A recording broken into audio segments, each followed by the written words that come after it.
known of that particular individual who lived in Iran in the city of Ahwaz, some narrations say. He lived there and he was what? He was a farmer. And one day he was out next to the stream of the water and he recognized, whilst he's picking up some water, he recognizes that there is an apple that's flowing in the stream. He picks up the apple and without thinking he eats the apple.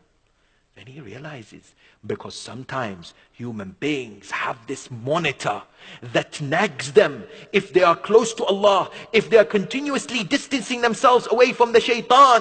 Allah subhanahu wa ta'ala says that the believers, when the shaitan affect them, immediately they remember Allah. And the individual said, hold on a minute, this apple is not mine. How should I be eating it? So he decided to trace the owner of the apple. I tell you, some of us would have said, no problem, astaghfirullah, I'll eat the apple. And trust me, this day and age is much more than the apple. Yes, when it comes to business transactions, sometimes deception, cheating, and so on and so forth. This man walks opposite direction of the river stream to find out where this apple came from. He came across a garden or a farm where there was a tree, apple tree. He came to the person who owns it, the farmer.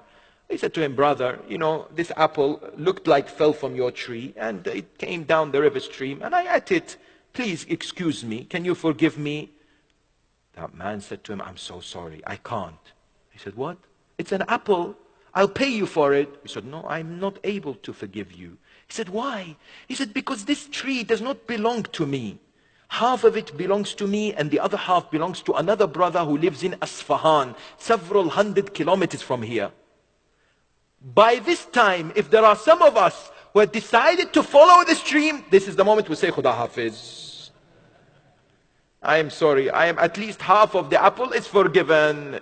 This man would think, you know, this apple, if it is haram, then my flesh has haram in it. How on the day of judgment I will face Allah subhanahu wa ta'ala? Therefore he says to this person, can you give me the address? He said, what? You want to go? He said, yes, I want to go all the way to Isfahan.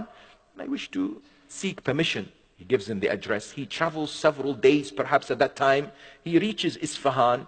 He goes to the area where this particular individual lives. He knocks on the door. This man opens the door, says, can I help you? He said, this is my story. I've come to seek your forgiveness for eating half of the apple that you own. Can you please forgive me? This man looks at him and says, I'm sorry, I can't forgive you. He said, oh, after all this, I made this journey. Why can't you forgive me? He said, I will only forgive you for eating half of my apple if you marry my daughter. So the man says to him, marry your daughter? What's happened? He says, my daughter is blind. She's unable to speak and she's deaf. And she's disabled. If you're willing to marry her, I will forgive you for half of the apple. If not, see you later. Yes?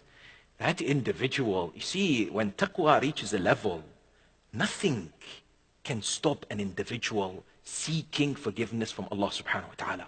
When taqwa is embedded in every single drop of our existence, we will go at all lengths to seek pleasure of the Almighty subhanahu wa ta'ala. And you know, sometimes it is not about the action itself. It is more about the effort that we place. Yes, it is not about the quantity, rather about the quality.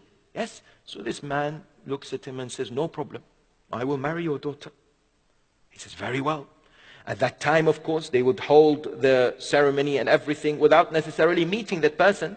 So at night, it would be the first time that this person would see his wife.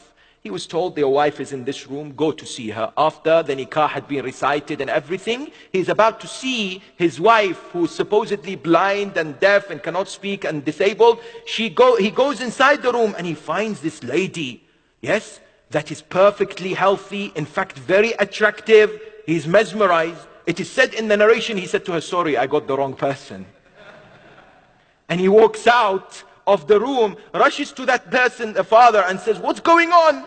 You told me I've entered on another lady. Where is that lady that you explained? He said to him, my son, my daughter is exactly that particular person.